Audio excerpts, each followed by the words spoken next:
Aqui é o pastor Cassiano Antunes e vamos para mais uma devocional diária.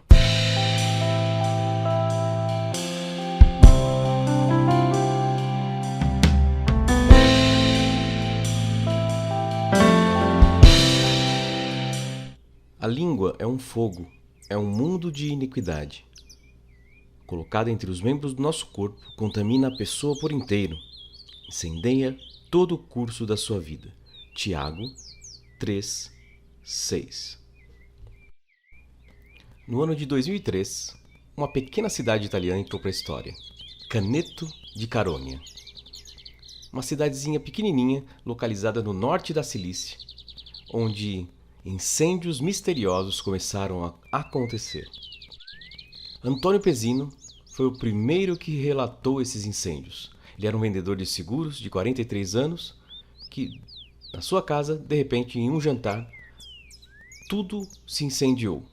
As cortinas pegaram fogo e logo o cômodo inteiro foi tomado. Dias depois, foi a vez do ventilador da cozinha dele. Depois a televisão. Tudo pegando fogo de repente. Senhor Pezzino, intrigado, resolveu trocar toda a instalação elétrica da sua casa. Fez isso. As coisas continuaram pegando fogo. Ele chegou então a cortar a energia da sua casa por dias, mas isso não adiantou nada. Logo o Sr. Pezzino percebeu que ele não estava sozinho naquilo. Os vizinhos começaram a reclamar também que algumas coisas estavam pegando fogo sem explicação. Locais públicos, casas, todas em chamas, sem motivo aparente. Então o prefeito, na época, Spinato, foi convocado para tentar solucionar o que estava acontecendo. Com vários locais da cidade pegando fogo, o prefeito então decidiu cortar a energia da usina central para que os técnicos pudessem identificar o fogo e de onde estava surgindo tudo isso. Por incrível que pareça, com a energia cortada e tudo, as chamas continuaram, tomadas derretendo, móveis queimando e muitas construções estavam sendo destruídas. Durante 3 meses, a cidade queimou, queimou e queimou. Em março de 2004, as autoridades italianas já contabilizavam mais de 90 focos de incêndio por todo o local. As pessoas começaram a deixar suas casas com medo de que tudo queimasse e começaram então a ficar na rua. Caneto virou um cenário de filme de terror. Mediante esse cenário de não explicação, rapidamente tudo ganhou um aspecto religioso. Gabriele Amorth, um padre famoso na época por fazer exorcismos, foi chamado ao local para ver o que estava acontecendo. E esses contornos religiosos aumentaram e aumentaram. Começaram também a atribuir a alienígenas o que estava acontecendo ali. Muitas coisas começaram a ficar cada vez mais complicadas naquela pequena cidade, pois o que era apenas um incêndio tornou-se um grandíssimo fogaréu. Então, naquele momento histórico, químicos, engenheiros, físicos, eletricistas, geomagnetistas, todos estavam trabalhando 24 horas por dia para tentar entender esses incêndios terríveis, onde tudo estava sendo destruído na cidade. Até explosões de ondas magnéticas, por exemplo, foram consideradas por um grupo de estudiosos como a causa de tudo, mas nunca se chegou a uma conclusão. E é interessante, né? Como que as pessoas tendem ao sobrenatural quando não conseguem explicar. Não que isso seja certo ou errado, mas nós temos que tomar muito cuidado, fazer isso com ressalvas, pois isso pode afetar a vida de muita gente. Após um ano mais ou menos, esses incêndios diminuíram muito. Mas, em julho de 2014, eles voltaram com força total, sendo contabilizados 50 focos em um período de 18 horas lá no mês de junho de 2014.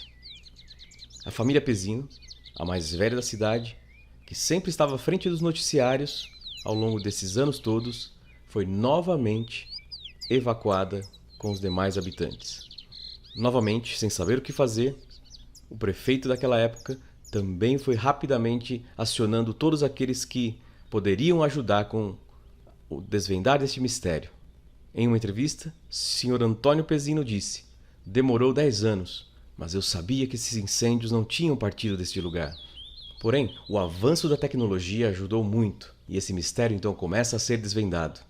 O sistema de segurança gravou Pezzino Filho Giuseppe, de 25 anos, ateando fogo no carro do seu tio e no carro do seu primo durante a madrugada.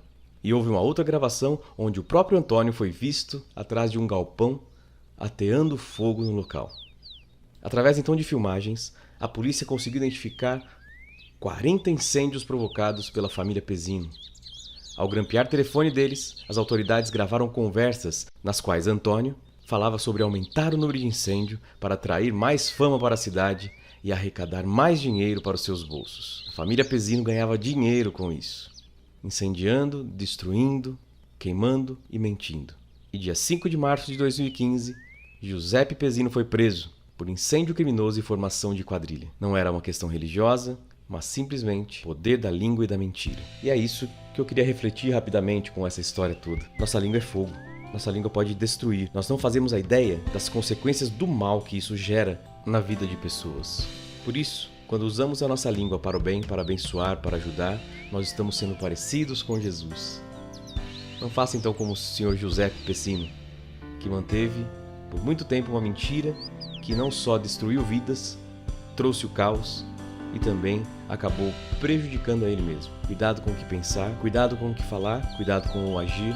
Tudo isso faz diferença na vida de um cristão. Que a minha língua e a sua possam ser usadas por Deus para amenizar, apaziguar, trazer paz e não conflitos. Peça isso a Deus hoje. Vamos orar? Conecte-se com Deus. Senhor, em nome de Jesus, ajuda-nos a usar bem a nossa língua. Perdoa-nos, ó Pai, às vezes que usamos mal aquilo que o Senhor nos deu, que é a nossa fala.